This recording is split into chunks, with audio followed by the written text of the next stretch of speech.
ചരിത്രത്തിൽ നിന്നും തലയുയർത്തി നിൽക്കുന്ന നാടാണ് പൊന്നാനി. പൗരാണികതയുടെ തുരുമ്പടിക്കാത്ത പല പ്രൗഢികൾ നിറഞ്ഞ നാട്. നൂറ്റാണ്ടുകളുടെ കടൽ വാണിജ്യം കൊണ്ടാണ് പൊന്നാനിയുടെ പ്രസിദ്ധി പുറം നാടുകളിൽ നങ്കൂരമിട്ടത്. വിശ്വാസികൾക്ക് അവരുടെ ചെറിയ മെക്കയുമാണ് പൊന്നാനി. മനുഷ്യസ്നേഹത്തിൻ്റെയും സാഹോദര്യത്തിൻ്റെയും മാനവമൈത്രിയുടെയും സർഗാത്മകതയുടെയും രാഷ്ട്രീയ ബോധത്തിൻ്റെയും എല്ലാം പൊന്നാനി കളരികളിലൂടെ ജനവിധി തേടി ഞങ്ങളൊരു യാത്ര പോവുകയാണ്.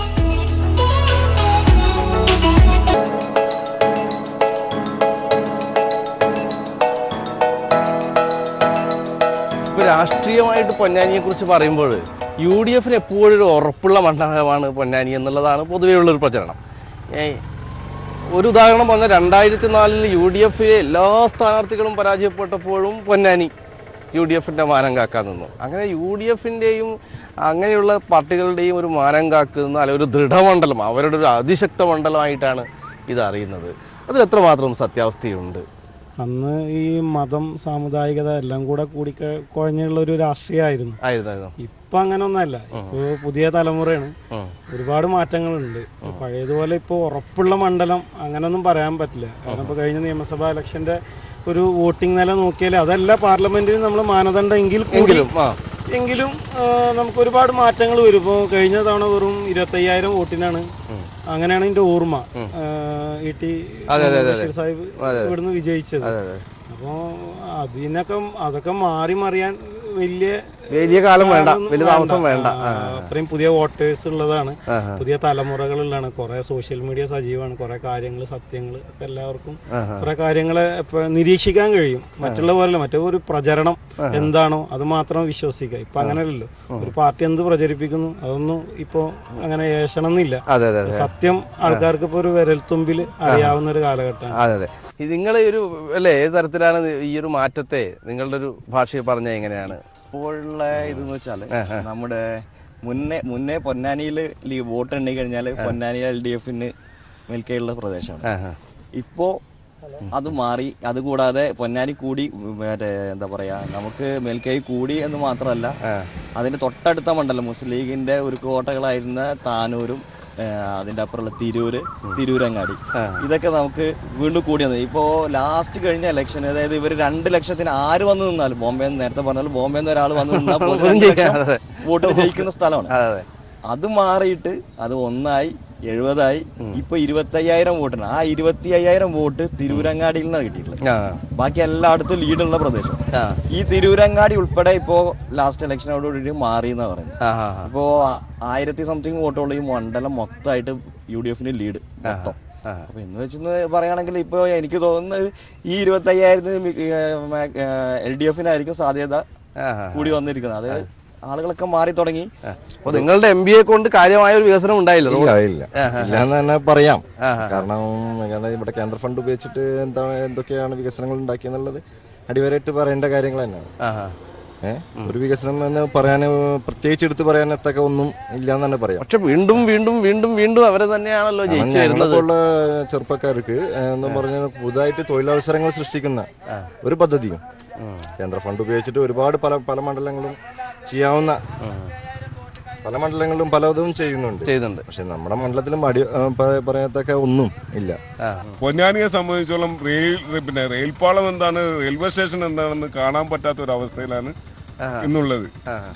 ഈ കേന്ദ്രാവിഷ്കൃത പദ്ധതികളായ പലതും പൊന്നാനിയിൽ നടപ്പിൽ വരുത്തേണ്ട ഒരു കേന്ദ്രീകൃത വിദ്യാലയം പോലും പൊന്നാനിക്കായിട്ട് ഈ MB ഫണ്ടിൽ നിന്ന് ഉണ്ടായിട്ടില്ല. MB ഫണ്ടിൽ തന്നെ ഒരു വർഷത്തിൽ 5 കോടി റുപ്യ കേന്ദ്ര വിഹിതം കിട്ടുന്നത്. ആ 5 കോടി റുപ്യക്ക് പൊന്നാനിയിൽ എന്താ ചെയ്തത് എന്ന് ചോദിച്ചാൽ ഞങ്ങൾക്കാർക്കൊരു അനുഭവം, ഈ 2 IMAX വിളക്കുകളല്ലാത്ത വേറെ അനുഭവം ഞങ്ങൾക്കൊന്നും ഉണ്ടായിട്ടില്ല. കേരളത്തെ സംബന്ധിച്ചോളം ഏറ്റവും വലിയൊരു പ്രശ്നം എന്ന് പറഞ്ഞത് ഈ മാലിന്യ പ്രശ്നമാണ്. ഞങ്ങൾ ET മുഹമ്മദ് ബഷീറിനെ കാണുന്നത് ഒരു മാലിന്യമായിട്ട് തന്നെയാണ്. ഈ മാലിന്യം ഇവിടുന്ന് അടിച്ച് വൃത്തിയാക്കി കഴിഞ്ഞാല് പൊന്നാനിക്ക് വികസനം തീർച്ചയായിട്ടും ഉണ്ട്. 3 വർഷം കൊണ്ട് ഈ അൻവർ നിലമ്പൂർ മണ്ഡലത്തിൽ 450 കോടി റുപ്യയുടെ വികസനം ഉണ്ടാക്കിയെങ്കിൽ അയാളൊരു പാർലമെന്റ് MP ആയിട്ട് വരികയാണെന്നുണ്ടെങ്കിൽ പൊന്നാനിയെ സംബന്ധിച്ചോളം ഞങ്ങൾ അയാൾ വളരെയധികം പ്രതീക്ഷ അർപ്പിക്കുന്നുണ്ട്, ചെയ്യുമെന്നുള്ള വിശ്വാസവും ഞങ്ങൾക്കുണ്ട്.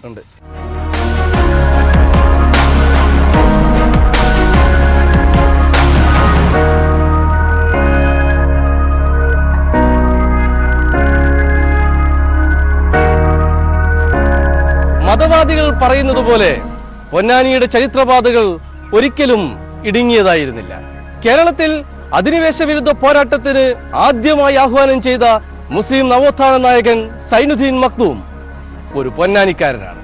ദേശീയ പ്രസ്ഥാനത്തിന്റെ ഉദയത്തിനു മുമ്പേ ബ്രിട്ടീഷുകാരോട് പോരാടിയ വെളിയങ്കോട് ഉമർ ഖാസിയും ഒരു പൊന്നാനിക്കാരനാണ്. 1921 ജൂൺ 21 ആലി മുസ്ലിയാരുടെയും മുഹമ്മദ് അബ്ദുറഹിമാൻ സാഹിബിന്റെയും നേതൃത്വത്തിൽ ഖിലാഫത്തിന്റെ യോഗം നടന്നതും പൊന്നാനിയിലാണ്. അവിടെ നിന്ന് കൃത്യം 3 ആഴ്ച കഴിഞ്ഞാണ് ചരിത്രം മാപ്പിള ലഹള എന്ന് തെറ്റായി വിളിച്ച മലബാർ കലാപം എന്ന സ്വാതന്ത്ര്യ സമരം ഇവിടെ പൊട്ടിപ്പുറപ്പെട്ടു. ഇന്ത്യയിലെ തുറമുഖ തൊഴിലാളി സമരത്തിലേക്കും പൊന്നാനി നൽകിയത് ചെറിയ സംഭാവനകളൊന്നുമല്ല.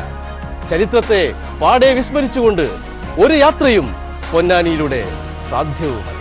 പക്ഷേ ഈ പൊന്നാനിയുടെ ഒരു രാഷ്ട്രീയത്തിനും ഇവിടുത്തെ ഒരു UDF കുത്തക മണ്ഡലങ്ങൾക്കും ഏതാണ്ട് ഇതുപോലെ ഇങ്ങനെ വേരുറച്ച ഒരു അവസ്ഥയുണ്ടെന്നാണ് പറയുന്നത്. അങ്ങനെ ഒരു വേറൊരു മണ്ഡലമായിരുന്നു.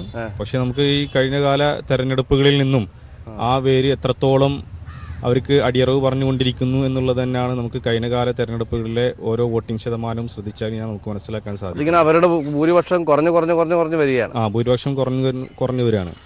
അവസാനം നമുക്കറിയാം, ഈ കഴിഞ്ഞ നിയമസഭാ തെരഞ്ഞെടുപ്പുകളിലെ പൊന്നാനി ലോക്സഭാ മണ്ഡലത്തിലെ നിയമസഭാ മണ്ഡലങ്ങളുടെ കണക്കെടുത്ത് പരിശോധിച്ചാൽ വെറും 1070 വോട്ടിന്റെ വ്യത്യാസം മാത്രമേ LDFും UDFും തമ്മിൽ ഈ പൊന്നാനിയുടെ പൊന്നാപുരം കോട്ട എന്ന് UDF അവകാശപ്പെടുന്ന ഈ കോട്ടക്കകത്തുള്ള ഭൂരിപക്ഷത്തിന്റെ കണക്ക്. അപ്പോൾ സാധാരണക്കാരുടെ ഒരു പ്രശ്നങ്ങൾ എന്താണ് പൊന്നാനിയിലെ? ഇവിടെ ചർച്ച ചെയ്യപ്പെടുന്നത് സാധാരണക്കാരുടെയൊക്കെ പ്രശ്നങ്ങൾ തന്നെയാണോ? ഒരു MP എന്ന് പറഞ്ഞു കഴിഞ്ഞാൽ പൊന്നാനി നിയോജക മണ്ഡലത്തിൽ അത് എല്ലാ പെട്ടിട്ടുള്ള ഈ ഫിഷിംഗ് ഹാർബറിന്റെ ഉദ്ഘാടന ക്രമങ്ങൾക്കും കാര്യങ്ങൾക്കും ഒരു പ്രതിനിധി എന്നുള്ള രീതിയിൽ MP പങ്കെടുക്കാത്ത പല സന്ദർഭങ്ങളുണ്ടായിട്ടുണ്ട്. ഇപ്പോൾ ഇവിടെ തന്നെ ഇപ്പം ഈ അടുത്ത് ഈ റീ വർക്ക് സ്റ്റാർട്ട് ചെയ്യാനുള്ള ഒരു പരിപാടിക്ക് ഇവിടെ മിനിസ്റ്റർ എല്ലാവരും ഉണ്ടായിരുന്നു. മെക്സിക്കുട്ടിയമ്മ പോലും ഉണ്ടായിരുന്നു. ആ പരിപാടിയിൽ പോലും ഈ MP-നെ ക്ഷണിക്കുകയുണ്ടായി. എന്നിട്ട് പോലും അതിൽ പോലും ഫിഷറീസ് മന്ത്രി വന്നിട്ടുള്ള ആ ഒരു സ്റ്റേജിൽ പോലും അദ്ദേഹത്തിനുണ്ടായിരുന്നില്ല. അപ്പോൾ ഈ രാജ്യത്തെ മത്സ്യത്തൊഴിലാളിനെ അവഗണിക്കുക എന്നുള്ള ലക്ഷ്യം അവരിൽ 100% ഉണ്ട്. ഇപ്പോൾ ഈ അടുത്ത് തന്നെ ഇവിടെ അതിരാവിലെ ഇന്നേ വരെ എൻ്റെ ഇത്രയും കാലത്തിലെടുക്ക് ഞാൻ കാണാത്തൊരു സംഭവമായിരുന്നു. പൊന്നാനി ഫിഷിംഗ് ഹാർബറിൽ അതിരാവിലെ വന്നിട്ട് ഓരോ വ്യക്തികളോടും നേരിട്ട് വോട്ട് അഭ്യർത്ഥന നടത്തുകയുണ്ടായി. ടി മുഹമ്മദ് ബഷീർ. അപ്പോൾ എന്താണ് ഈ ഉദ്ദേശം? ഇന്നേ വരെ ഇല്ലാത്തൊരു സംഭവം ഇപ്പോൾ ആദ്യമായിട്ട് നേരിട്ട് ഓരോ വ്യക്തികളെയും വന്നിട്ട് വോട്ട് അഭ്യർത്ഥന, ഇന്നേ വരെ ഇല്ലാത്തൊരു സംഭവം. അപ്പോൾ നമുക്ക് മനസ്സിലാകുന്നത് അവർ പരാജയം മുമ്പിൽ കണ്ടു കഴിഞ്ഞു എന്നാണ്. ഒരു ചാനല് ഒരു സർവേ നടത്തി കേരളത്തിലെ 20 സീറ്റ് എങ്ങനെ ഏത് രൂപത്തിൽ എന്ന് പറഞ്ഞിട്ട് ഇപ്പോൾ അവർ ഇന്നലെ പറഞ്ഞത് 55% UDF നേടും. അതായത് വോട്ട് ചെയ്യുന്ന പോൾ ചെയ്യുന്നതിന്റെ 55% UDF നേടും. 22% LDF നേടും. 15% BJP നേടുന്നത്, NDA നേടുന്നത്. ബാക്കി 8% PDPയും നമ്മുടെ STPയും അങ്ങനെയുള്ള കച്ചറ കുച്ചറ പാർട്ടികൾ നേടുന്നത്. അപ്പോൾ ഈ 8% എന്ന് പറയുമ്പോൾ നമ്മളെ സംബന്ധിച്ചിടത്തോളം ഒരു 10 ലക്ഷം വോട്ടർമാർ ഒരു മണ്ഡലത്തിലുണ്ടെങ്കിൽ 70% പോൾ ചെയ്യുകയാണെങ്കിൽ 7 ലക്ഷം വോട്ട് പോൾ ചെയ്യും.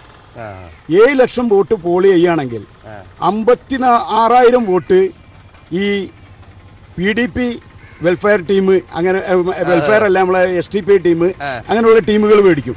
56,000 വോട്ട് 8% എന്ന് പറയുമ്പോൾ 15% BJP എന്ന് പറയുന്നുണ്ട്. ആ BJPക്ക് 15% ആകുമ്പം 1,05,000 വോട്ട് കിട്ടും. 15%, 70 × 35 1.5. അതേ സ്ഥാനത്ത് 22% CPM പറയുന്നത്. 22 എന്ന് പറയുമ്പോൾ 1,54,000 വോട്ടാണ് ആർക്ക് കിട്ടുന്നത്? CPM കിട്ടുന്നത്. LDF കിട്ടുന്നത്. UDF കിട്ടുന്നത് 55% വോട്ടാണ് പറയുന്നത്. ഈ 55% എന്ന് പറയുമ്പോൾ 3,00,000 3,85,000 വോട്ട് കിട്ടും. വലിയ വമ്പൻ ഭൂരിപക്ഷം. 3,85,000 വോട്ടും 1,54,000 വോട്ടും വെച്ച് നോക്കിയാൽ 2,31,000 വോട്ടിന് ഇ ടി മുഹമ്മദ് ബഷീർ ജയിക്കും എന്ന് പറഞ്ഞപ്പോഴാണ് ഇതിൻ്റെ ഉള്ളിലെ കള്ളക്കഥ നമുക്ക് മനസ്സിലാവുന്നത്. കാരണം ഇവിടെ ജിമ്മക്കൾ വോട്ട് ചെയ്യുന്ന ഒരു കാലഘട്ടം ഉണ്ടായിരുന്നു. അന്ന് ഞങ്ങളോടത്തെ ഈ CPM-ന്റെ എല്ലാം കാരണന്മാർ പറയും വല്ല ജിമ്മക്കളൊക്കെ വന്ന് വോട്ട് ചെയ്യണ്ടാവും, അല്ലാതെ എങ്ങനെ ഇത് എപ്പോഴും 1 ലക്ഷം 1.25 ലക്ഷം 1 ലക്ഷം 1.25 ലക്ഷം ഈ 1.25 ലക്ഷത്തിന്റെ മേലേക്ക് എന്നിട്ടും പോയിട്ടില്ല. അതായത് ജിമ്മക്കൾ വോട്ട് ചെയ്യുന്ന കാലത്ത് പോലും 1.25 ലക്ഷത്തിന്റെ മേലോട്ട് പോയിട്ടില്ല. ഇന്ന് വിവരമുള്ള ജനതാണ്. ഇന്ന് എല്ലാ മീഡിയയും എല്ലാ വാർത്തയും ജനങ്ങൾ വേറൊരു തലമുറ വന്നു. ഇന്ന് യൂത്തിന്റെ കാലഘട്ടമാണ്. ഈ കാലഘട്ടത്തിൽ ജനങ്ങൾക്ക് വിവരം വെച്ച കാലഘട്ടത്തിൽ 2,31,000 വോട്ടിന് ഇ ടി മുഹമ്മദ് ബഷീർ ജയിക്കും എന്ന് പറഞ്ഞപ്പോഴാണ് ഈ 20 മണ്ഡലത്തിൽ എന്തെല്ലാം കള്ളത്തരത്തിലൂടെയാണ് ഇവര് UDF-ന് സീറ്റ് പ്രവചിച്ചത് എന്നുള്ളത് മനസ്സിലാക്കാൻ കഴിഞ്ഞത്. അപ്പം അതുകൊണ്ടൊന്നും നമ്മൾ പേടിക്കേണ്ട ആവശ്യമൊന്നുമില്ല. ഇ ടി മുഹമ്മദ് ബഷീർ അല്ല ആര് വന്നാലും ഇവിടെ PV അൻവർ ജയിച്ചിരിക്കും, യാതൊരു സംശയവുമില്ല. കാരണം 25,410 കഴിഞ്ഞ പ്രാവശ്യത്തെ ഭൂരിപക്ഷം. അതേ സ്ഥാനത്ത് നിയമസഭാ അടിസ്ഥാനത്തിൽ നോക്കുകയാണെങ്കിൽ 1,091 വോട്ടാണ് അവരെ ഭൂരിപക്ഷമുള്ളതും. അതായത് 1,091 വോട്ടിലേക്ക് എത്തിച്ചിട്ടുണ്ട്. ആ 1,091 വോട്ടിനെ മറ്റേ മറികടന്നിട്ട് ഒരു ഭൂരിപക്ഷത്തിലേക്ക് എത്തിക്കാൻ PV അൻവറിന് സാധിക്കും. അത് യാതൊരു സംശയവുമില്ല. ഇവർ എന്ത് കള്ളപ്രവചനവും എന്ത് മറ്റേ എക്സിറ്റ് പോൾ കൊടുത്തിട്ടും കാര്യമില്ല. ഇതൊന്നും ജനങ്ങൾ വിശ്വാസത്തിൽ എടുക്കില്ല.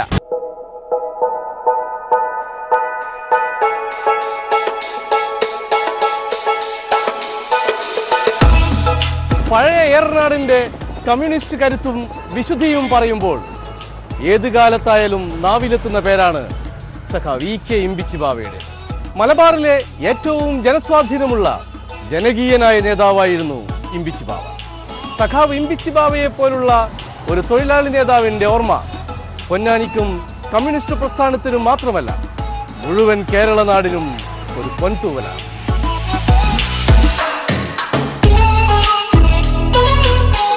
സഖാവ് ഇമ്പിച്ചി ബാവയുടെ ജീവിത സഖി ഫാത്തിമ ടീച്ചറാണ് ഇപ്പോൾ പൊന്നാനിയിലൂടെ ജനവിധി തേടിയുള്ള ഞങ്ങളുടെ യാത്രയ്ക്കൊപ്പം കൂടെ ചേരുന്നത്. ടീച്ചർക്ക് ഒരു ജനപ്രതിനിധിയുടെ ഒരു ജീവിതകാലമുണ്ട്. ടീച്ചർ ഇവിടുത്തെ നഗരസഭ ചെയർപേഴ്സൺ ആയിരുന്നു അല്ലേ? 1999-2001 കാലങ്ങളിൽ. ഇപ്പോൾ ഇമ്പിച്ചി ബാവ സഖാവിനെ കുറിച്ച് ഓർക്കുമ്പോൾ പൊന്നാനിയിലുള്ള ഓരോ ആളുകളുടെ മനസ്സിലും ഓരോ ചിത്രങ്ങളായിരിക്കും അല്ലേ? ഓരോ ആളുകൾക്കും ഓരോ നന്മയുടെ കക്ഷി രാഷ്ട്രീയ ഭേദമന്യേ നന്മയുടെ പല ചിത്രങ്ങൾ ഓരോ ആളുകളുടെയും മനസ്സിൽ ഉണ്ടാവും. KSRTC മന്ത്രിയായിരുന്നപ്പോൾ 6,000 ആളുകൾക്ക് ജോലി കൊടുത്തു. അതെ 6,000-ൽ പരം ആളുകളുടെ കുടുംബങ്ങൾ ഇമ്പിച്ചി ബാവയോട് കടപ്പെട്ടിരിക്കുന്നു. ഇന്നും ഭക്ഷണം കഴിക്കണം. അവർ മരിച്ചു പോയിട്ടും അവർ റിട്ടയർ ആയിട്ടും അവരുടെ കുടുംബം സമൃദ്ധിയായിട്ട് ജീവിക്കുകയാണ്. സമൃദ്ധമായി എല്ലാവരും ജീവിക്കുന്നു. ഇപ്പോൾ 64-ല് CPI-യുടെ ദേശീയ കൗൺസിലിൽ നിന്നും ഇറങ്ങി വന്ന 32 സഖാക്കൾ, CPIM എന്ന പാർട്ടി രൂപീകരിച്ച 32 സഖാക്കളിൽ ഒരാളാണ് സഖാവ് ഇമ്പിച്ചി ബാവ. പൊന്നാനിയുടെ ഒരു സുൽത്താൻ തന്നെയാണ് അല്ലേ? അങ്ങനെയല്ലേ പറയാറ്? അങ്ങനെയാണ് ആളുകൾ പറയാറ്. അന്നത്തെ ഒരു രാഷ്ട്രീയ കാലമൊക്കെ ടീച്ചർ ഓർക്കുന്നുണ്ടോ? അതായത് ഞാൻ മനസ്സിലാക്കിയിട്ടുണ്ട്, ക്ലിഫ് ഹൗസിൽ നിങ്ങളാണ് താമസിച്ചത്, ഇമ്പിച്ചി ബാവയും. EMS മുഖ്യമന്ത്രി ആയിരുന്നപ്പോ ക്ലിഫ് ഹൗസ് വേണ്ടാന്ന് പറഞ്ഞു. പിന്നെ ഞങ്ങൾ അവിടെ താമസിച്ചു 2 വർഷവും 5 മാസവും മന്ത്രിയായിരുന്ന സമയത്ത് അവിടെയാണ് താമസിച്ചത്. EMS-ഉമായിട്ട് ആയിരുന്നു അല്ലേ ഇമ്പിച്ചി ബാവ സഖാവിന് വളരെയധികം ഒരു അടുപ്പം നിങ്ങളുടെ ഒരു കുടുംബത്തിനൊക്കെ? മാത്രമല്ല എല്ലാ പാർട്ടി സഖാക്കളായിട്ടും ഞങ്ങൾ വീട്ടിൽ 4 ദിവസം ഇവിടെ ഈ വീട്ടിലാണ്. ഒരർത്ഥത്തിൽ ഈ പൊന്നാനിയുടെ വളർച്ചയുടെ അല്ലേ, ഓരോ വികസനത്തിന്റെ എല്ലാം ഓരോ തലവും അല്ലെങ്കിൽ വികസനത്തിന്റെ ഓരോ രംഗത്തും ഇമ്പിച്ചി ബാവയുടെ ഒരു അദൃശ്യ സാന്നിധ്യം ഉണ്ട് അല്ലേ ശരിക്കും പറഞ്ഞാൽ? മാത്രമല്ല ഞാൻ ചെയർമാനായിരുന്ന കാലത്ത് അതിന്റെ മുമ്പൊന്നും പൊന്നാനിക്ക് യാതൊരു വികസനം ഉണ്ടായിരുന്നില്ല. അല്ല, അന്ന് ജനകീയ പാലോളി മന്ത്രിയായ ജനകീയ ആസൂത്രണ ആദ്യത്തെ പ്രാവശ്യം തന്നെ 1 കോടി ഉറുപ്പിക കിട്ടുകയും ചെയ്ത് അന്നാണ് പൊന്നാനി വികസിച്ചത്. അവിടെ നിന്ന് ഇങ്ങോട്ടുള്ള പൊന്നാനിയാണ് മാറ്റങ്ങൾ മാറിക്കൊണ്ടിരിക്കുന്ന പൊന്നാനി അല്ലേ?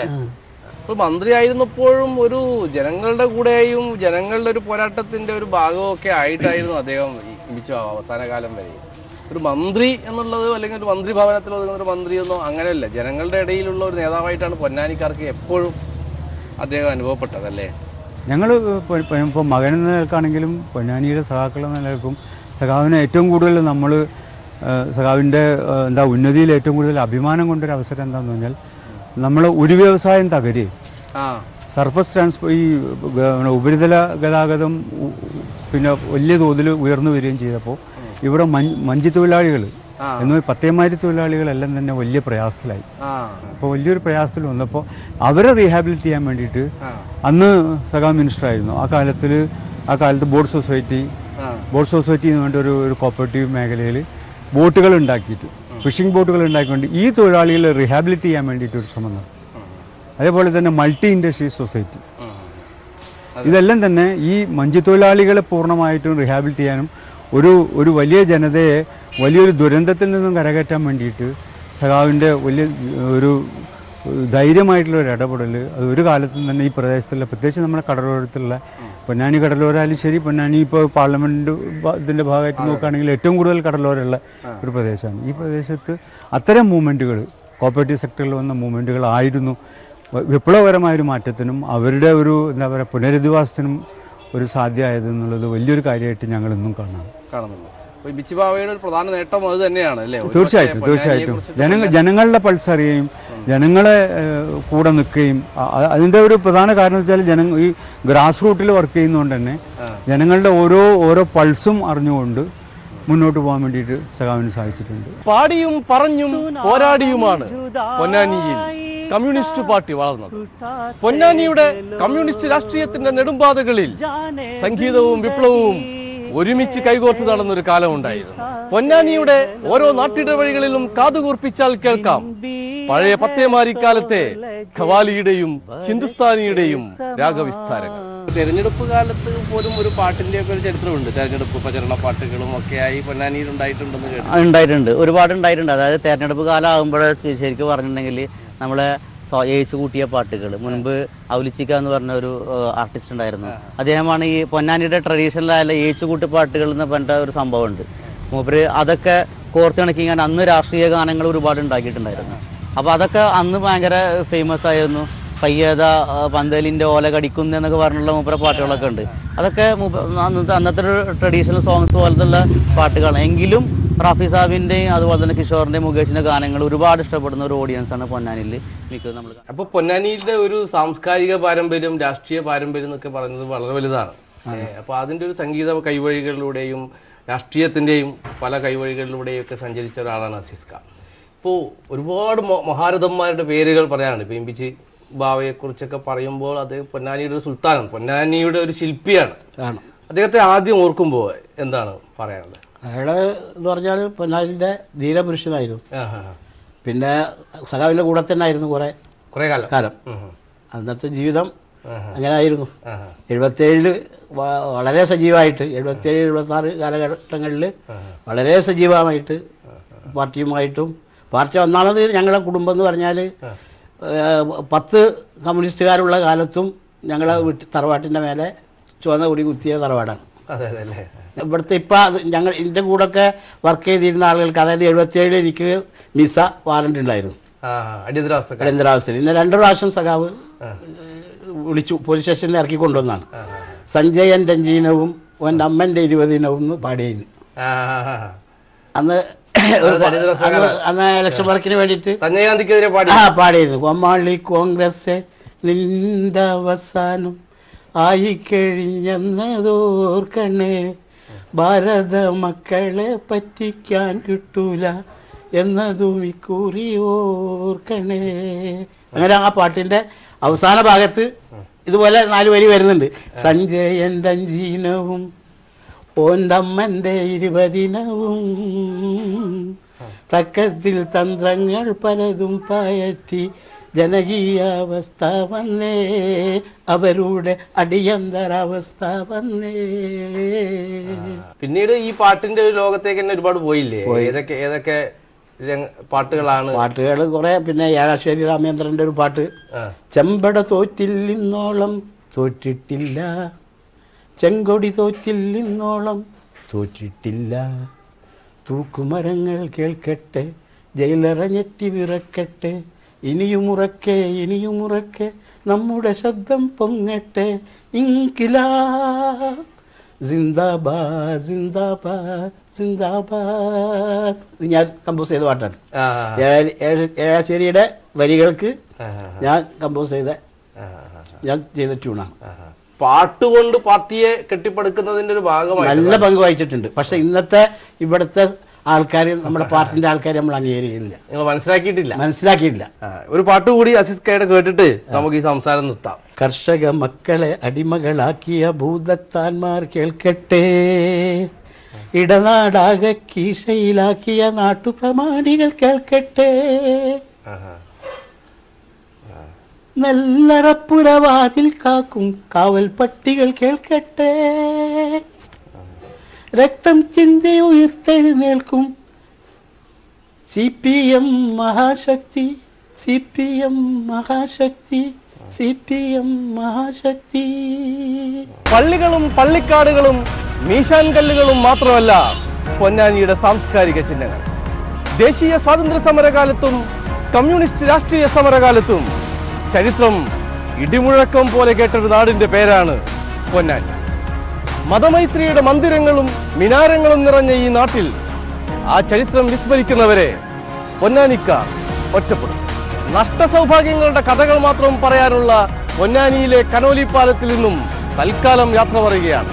ഇനി അടുത്തയാഴ്ച വീണ്ടും കാണാം. കാത്തിരിക്കുക. ശുഭയാത്ര.